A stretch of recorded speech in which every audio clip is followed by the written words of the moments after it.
Bon, là aussi, c'est une réflexion que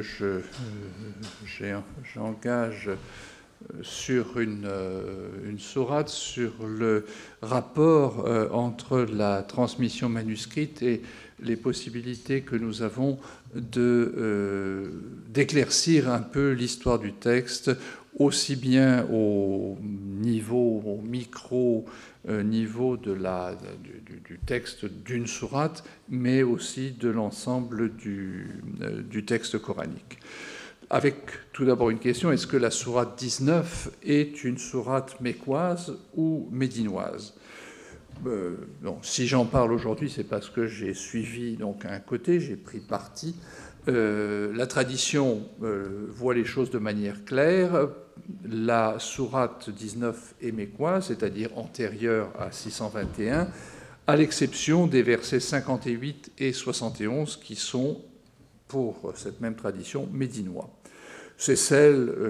qui est reflétée dans le courant des études coraniques qui s'inscrit dans la suite des travaux de Théodore Nöldeke. Et par exemple, pour Angelika Neuwirth, c'est une sourate de la période mécoise intermédiaire. Et bon, Nikolai Sinai fait à peu près la même chose.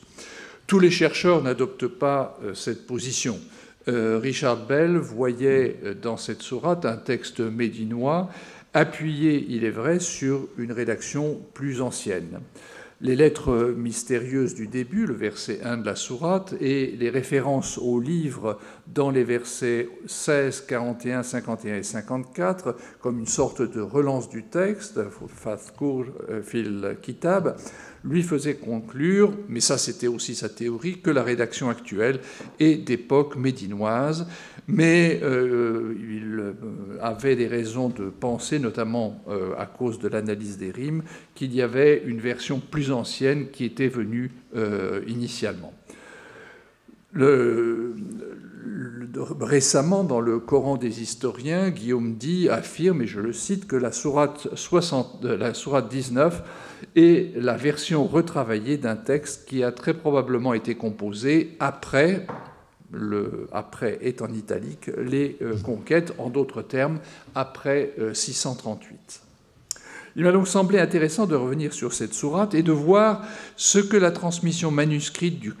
du Coran nous permet de dire à propos de la date de sa composition et plus généralement à propos de celle du Coran.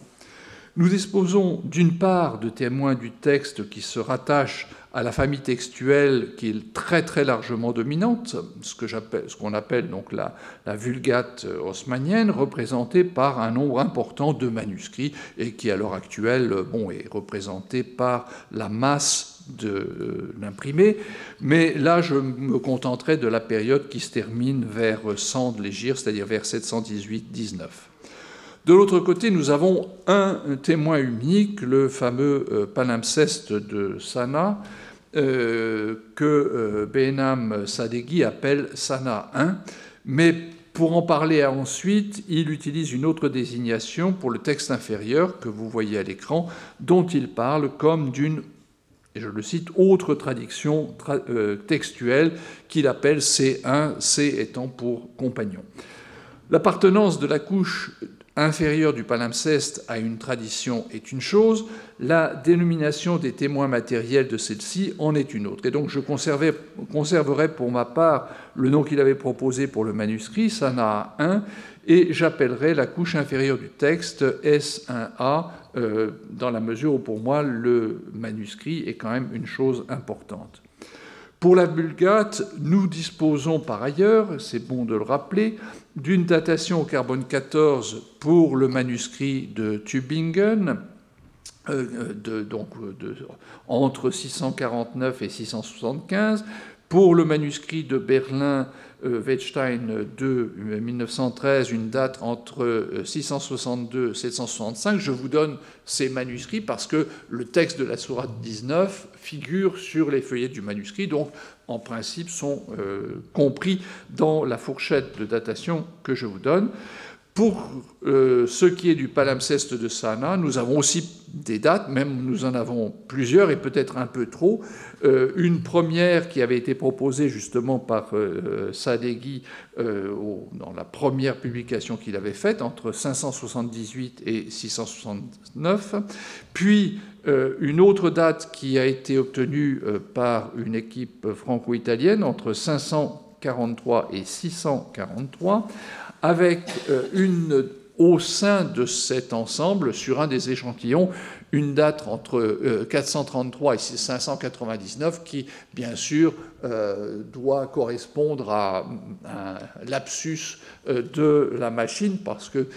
c'est un peu difficile d'imaginer un texte coranique à ce moment-là. Pour être complet, je ferai aussi appel à ce que la tradition musulmane nous dit de recueils coraniques qui auraient été réalisés par des compagnons, notamment ceux d'Ibn Mas'ud et ceux d'Ubay, sur lesquels nous disposons de renseignements un peu plus fournis qui donnent un peu de substance à la chose. Nous n'avons d'informations sur ces recueils que sous la forme de listes de variantes qu'ils présentaient par rapport à la Vulgate et non par un texte suivi comme c'est le cas avec le palimpseste, de telle sorte que nous ne pouvons pas savoir si ces listes représentent une sélection qui a été faite par des savants médiévaux qui les ont établies et transmises, ou si elles reflètent fidèlement et complètement la réalité. Behnam, Sadeghi et Goudarzi estiment approximativement que par rapport aux quelques 150 variantes de la version d'Ibn Mas'ud telles que nous les connaissons par la tradition, S1A en comporte 25 fois plus, c'est-à-dire environ 3750. Donc on n'est pas du tout dans le même ordre d'idées. Comme il a été beaucoup question du palimpseste de Sana et de ses divergences par rapport à la Vulgate, je commencerai par ce point. Une caractéristique commune aux différentes familles textuelles, c'est que la typologie des variantes reste la même dans tous les cas. Il faut souligner que dans le cas de la Vulgate, nous pouvons connaître des cas où il s'agit clairement de variantes apparues au cours d'une transmission écrite postérieure à 656, date de la mort du calife Osman, à laquelle en principe sa recension était achevée si nous admettons le scénario classique et non pas le scénario, disons, omeyyade. Si nous acceptons cette date, un autre point commun est la date de 632 pour les différentes recensions, qui est la date de la mort du prophète Mohammed. Pour des raisons évidentes, on peut penser qu'il n'existait pas de copie structurée et fermée avant 632, dans la mesure où de nouvelles révélations étaient toujours possibles. Certaines traditions ne rapportaient-elles pas que la dernière révélation précéda sa mort d'une dizaine de jours. Mais une fois sa voix s'étant tue, le texte a pu quand même continuer à évoluer, même s'il n'y avait pas forcément des ajouts très importants. Mais au niveau de la forme, également en termes de contenu, on peut imaginer qu'il y a eu des apports dus à un travail éditorial. Il y a des variantes communes et certaines de celles-ci sont intéressantes car elles font apparaître une convergence entre S1A et les lectures qui sont conservées par la tradition comme étant propres au recueil d'Ibn Mas'ud ou de Ubay. Dans la sourate 19, on relève les cas suivants. Donc je vous énumère à l'écran les 5 versions que j'ai retrouvées qui correspondent donc à un point où, grosso modo, ou parfois très directement, le palimpseste et les variantes des compagnons sont les mêmes. Si on admet sinon l'exactitude, du moins l'authenticité de ces informations relatives au recueil des compagnons, la présence de variantes antérieures à 656, date au plus tard de la mort d'Ubay, Ibn Mas'ud étant mort environ 3 ans plus tôt, encore que bon, pour Ubay, les choses sont un peu plus complexes que cela, ce serait un élément à prendre en considération pour dater le texte. Mais il est vrai que S1A a pu incorporer ces variantes après la mort des 2 compagnons, et la tradition peut d'autre part leur avoir attribué aussi ces variantes a posteriori. D'autres variantes supposent en fait, et c'est plus intéressant, une indépendance des lignées textuelles. Prenons par exemple le début de la sourate 19. On y trouve dans le palimpseste un verset supplémentaire, le premier donc qui apparaît à l'écran, qui fait écho au verset 19 de la même sourate. Simplement, le deuxième verset concerne Jésus, alors que le premier se rapporte à Jean. La variante est parfaitement en accord avec le style du passage, même si elle en modifie l'organisation à un endroit où malheureusement S1A est un petit peu mutilé, donc on n'a pas absolument toute l'information souhaitable. De plus, le verset 19 que vous voyez à l'écran montre lui aussi une variante qui mettrait d'ailleurs, et c'est intéressant, les deux phases à l'unisson, puisqu'on pourrait lire, en l'absence de diacritique, li nahaba dans le palimpseste, une première personne du pluriel, comme wahabna dans le verset supplémentaire du palimpseste. Et cette variante est connue par ailleurs, donc c'est un point qui est intéressant pour l'histoire du texte. Un peu plus loin, dans cette sourate 19, je ne fais pas la liste de toutes les petites variantes qui s'y trouvent, on a cette fois-ci deux textes divergents aux versets 61 et 62. Donc je vous donne en haut la Vulgate, le texte arabe en transcription, avec une traduction que j'emprunte à Blacher, et puis en dessous, la même chose pour le palimpseste de Sana, avec un mot que j'ai mis en majuscule avec un point d'interrogation derrière, parce que je ne suis pas sûr de ce qu'il faut lire. Donc vous voyez qu'à cet endroit, il y a une variante qui est quand même assez substantielle dans la mesure où on a une modification de la formulation, et même si le texte ne suppose pas un changement radical de sens, il n'en reste pas moins que nous avons plusieurs changements sensibles. Plusieurs variantes présentes dans ce passage, notamment celles que j'ai mises en avant, et ça c'est un point sur lequel je souhaiterais insister, sortent du cadre d'une transmission orale à partir d'une source unique. Il est difficile d'en rester strictement à ce que Sadeghi et Goudarzi appelaient une transmission semi-orale, dans la mesure où la source unique qu'ils postulent n'explique pas le passage les passages que vous voyez à l'écran, où le rouge est clairement autre chose. Enfin, on ne peut pas imaginer que les gens aient mal entendu ce qui se disait entre Ad et Al-Khuld. Même si on est un petit peu dur d'oreille, on se rend compte que la formulation est différente. Dans leur scénario, il semble en fait qu'il n'y ait eu qu'une seule récitation sans aucun travail d'édition, alors que les données dont nous supposons suggèrent, outre le caractère fragmentaire des révélations, ça c'est quelque chose qu'on sait depuis longtemps, d'une part la répétition d'occasions où des récitations avaient lieu, et de l'autre la reprise, au sens éditorial, de passages anciens. S1A a été la première, et ultérieurement le verset a été omis par la Vulgate.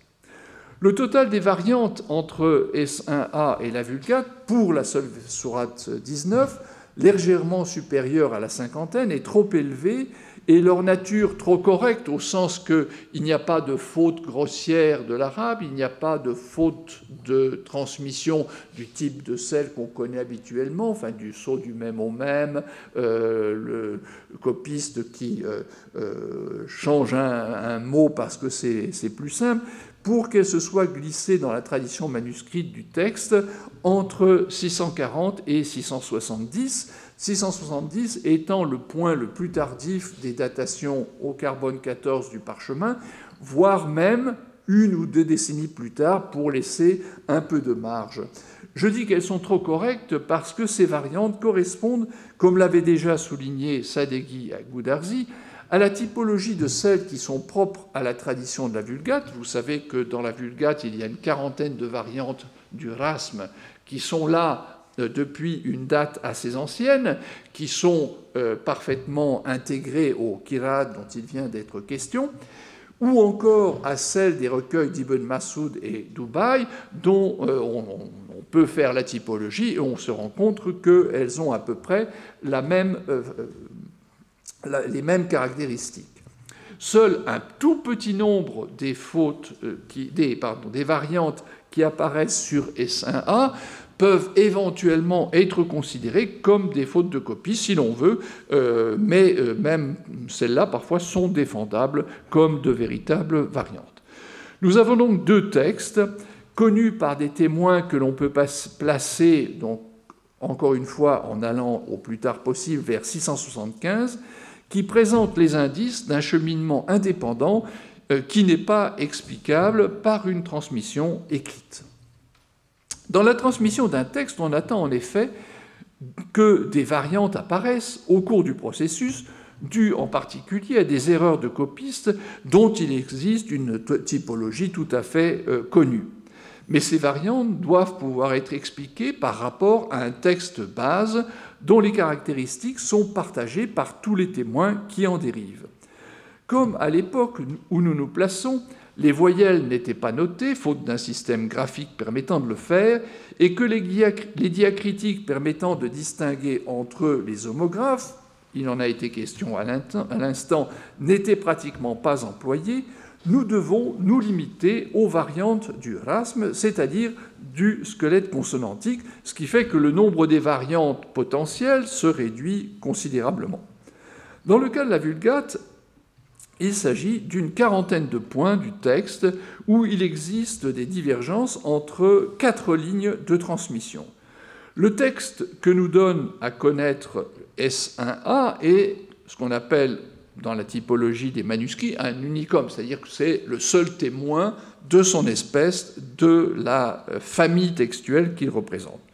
Nous ne pouvons pas savoir si d'autres témoins présentaient ces mêmes variantes, mais la comparaison avec la Vulgate nous en montre en tous les cas une quantité importante. On notera également que S1A ne s'accorde que très partiellement avec le texte d'Ubaï dont il est le plus près.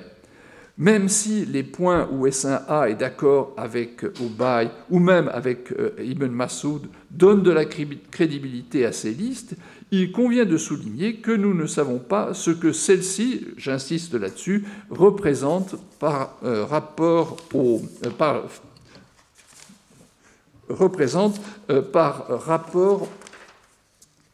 manuscrit réel. Nous avons des listes, mais ces listes ont été transmises au sein d'autres textes et non pas comme des manuscrits en tant que tels. En tout état de cause, S1A s'affirme clairement comme le représentant d'une transmission qui est tout à fait différente des 3 autres, donc Ubaï, Ibn Masoud et la Vulgate. Parlons maintenant des convergences. Il est remarquable d'un côté que S1A respecte les mêmes conventions de présentation que les plus anciens manuscrits de la Vulgate que nous connaissons. Format vertical comme elle, la fin de chaque verset est soigneusement marquée par un groupe de tirets, la disposition varie, mais pas le caractère systématique de ces divisions. De toute évidence, il s'agit d'une composante du texte qui avait de l'importance pour la transmission écrite dès tout début de l'islam.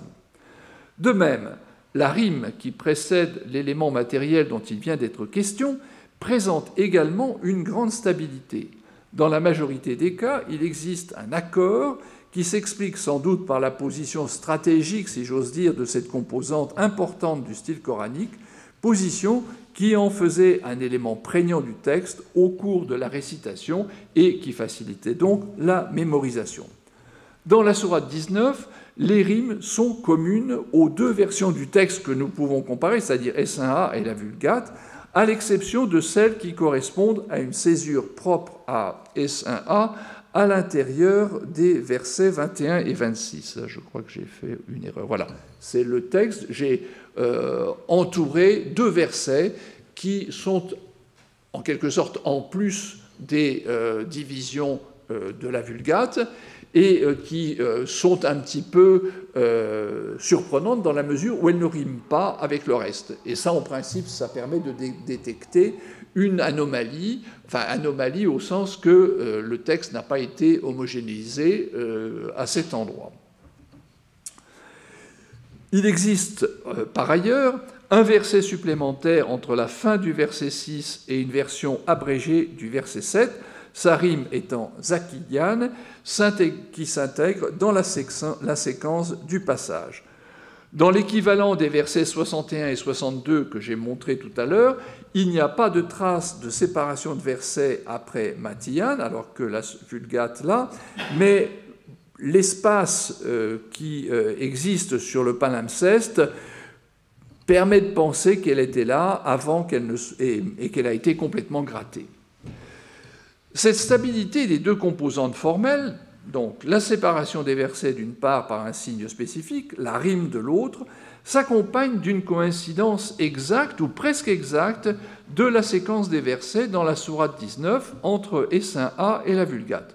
De fait, on peut mettre en parallèle les deux textes et constater que son organisation ne varie pas, ou très très peu, avec la divergence que j'ai signalée pour le verset supplémentaire du début et les versets 61-62. Cette coïncidence, qui se vérifie dans les autres passages que nous possédons du palimpseste, a une signification importante pour l'histoire du corpus coranique. Elle montre que cet ordre était stabilisé, au moins dans ce que nous possédons de S1A, et plus précisément pour la sourate 19. Le Coran est un texte oral, et il en conserve les marques. La question qui se pose est celle du passage de l'oral à l'écrit. La notation par écrit a débuté à une date qu'il est difficile de déterminer, mais qui remonte vraisemblablement à la période mécoise, au moins vers la fin de celle-ci. Behnam Sadeghi a proposé une série de stemmas, c'est-à-dire d'arbres généalogiques, si vous voulez, pour illustrer théoriquement la façon dont les recueils dérivent de cette source.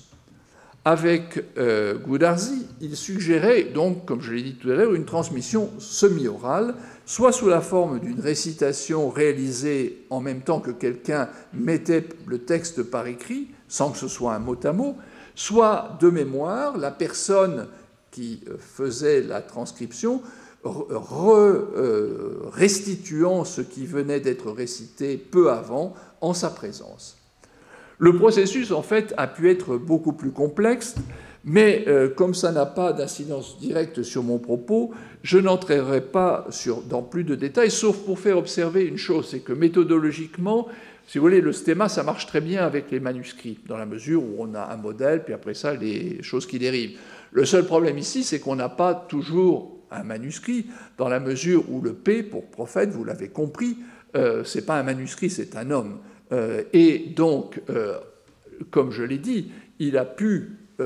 répéter des passages, répéter des sourates, et pas forcément exactement de la même manière, ce qui fait que ce P devrait être exprimé autrement. En tous les cas, pour faire les choses plus simples, je dirais que Sadeghi Goudarzi, et je pense que c'est la bonne solution, considère que le graphique numéro, avec la lettre F, est celui qui est le plus vraisemblable. Mais encore une fois, il faudrait revenir dans les détails. Il existe un accord général dans la séquence des rimes entre la Vulgate et le palimpseste, mais la césure propre, donc c'est ce que je disais tout à l'heure, à l'intérieur dans les versets 21 et 26, laisse entrevoir l'ancienneté de l'état du texte du palimpseste. Ces deux fins de versets contreviennent en effet, comme je le disais, à la logique des rimes qui correspondent à une fin de passage et qui rappellent ce qu'on trouve dans un autre manuscrit dont j'ai eu l'occasion déjà de parler, et où un état initial où la rime faisait défaut et un ajout ultérieur qui vient compléter le verset pour faire disparaître le hiatus sont encore visibles. S1A, le palimpseste, conserverait donc à cet endroit le souvenir d'un état ancien de la séquence des fins de versets qui a été rectifié au moment du passage à l'écrit, même si on a oublié de supprimer la séparation à cet endroit. Plus important est l'impression que donne son texte d'être moins abouti, moins soigné que celui de la Vulgate, comme si cette dernière avait fait l'objet d'un travail éditorial plus approfondi. Au verset 61 et 62 que je vous montrais tout à l'heure, S1a montre une lourdeur avec ses répétitions qui ont disparu dans la Vulgate. Dans la tradition manuscrite de cette dernière, dont nous pouvons comparer les témoins du 1er siècle de l'Hégire, donc 7e et début 8e siècle, ce qui n'est pas le cas pour la version attestée par S1a, l'oralité semble avoir perdu de l'importance. De fait, deux manuscrits qui ont fait l'objet d'une étude suivie, le Codex Parisino-Petropolitanus, enfin j'y fais allusion, et le livre de Lavage qui a été publié récemment, ainsi que les différents exemples relevés par Marijn van Putten dans la production ultérieure, coïncident pour laisser conclure que la transmission écrite a été la norme. Et comme l'indiquent certaines des variantes canoniques de la Vulgate, c'est l'écrit, lu de manière différente en raison de son caractère défectueux, là je prends position par rapport à la question que je posais tout à l'heure, lu donc de manière différente, a influencé l'oral et engendré des variantes qui se sont fixées par la suite par écrit au moment où on a fait attention à marquer les diacritiques. Cette importance de l'écrit à ce moment de l'histoire du corpus coranique est difficilement compatible avec les conditions qui correspondent à l'apparition des recensions. Ces dernières remontent à une période plus ancienne où l'oralité avait une incidence directe sur le texte. À ce moment, une autorité incontestable, c'est-à-dire Muhammad lui-même, pouvait décider de l'organisation interne des sourates, pas de leur ordre, une décision qui s'appliquait aux différents recueils. Enfin, l'existence de différentes recensions d'un côté, la domination écrasante de l'une d'entre elles de l'autre, rendent peu vraisemblable que des versions concurrentes du texte ou des variantes importantes soient apparues à un moment où le pouvoir califien se consolidait, ce d'autant plus que les versions sont trop similaires pour être le reflet de positions qui se seraient développées après la mort de Muhammad ou après même 650. Il me semble donc que les deux textes invitent à envisager une datation pour leur origine, pas pour leur présentation finale, à 632. Peut-on envisager que la sourate 19, dans laquelle les partisans d'un Coran omeyyade voient, comme je le disais tout à l'heure en citant Guillaume Di, la version retravaillée d'un texte qui a été très probablement composé après les conquêtes, en d'autres termes au moins après 638, soit tenable. Indépendamment des traits archaïques de la sourate 19 dans le palimpseste, nous devrions admettre que deux traditions textuelles qui couraient côte à côte, celle de la Vulgate et celle représentée par le palimpseste, auraient intégré chacune de son côté une version d'un même passage, différente de l'autre, mais concordante. On voit les difficultés que pose un tel scénario qui ne tient pas compte, en outre, de la possibilité qui existe que la tradition de S1a ait eu une circulation circonscrite au Yémen. Je rappelle que c'est là où le manuscrit a été découvert, bien loin donc de la Palestine, où, selon l'hypothèse de Schumacher reprise par Di, se trouverait l'origine du texte concernant Marie dans la sourate. Résoudre la chronologie du texte reste difficile. Au moins, son origine peut-elle être reportée à une date avec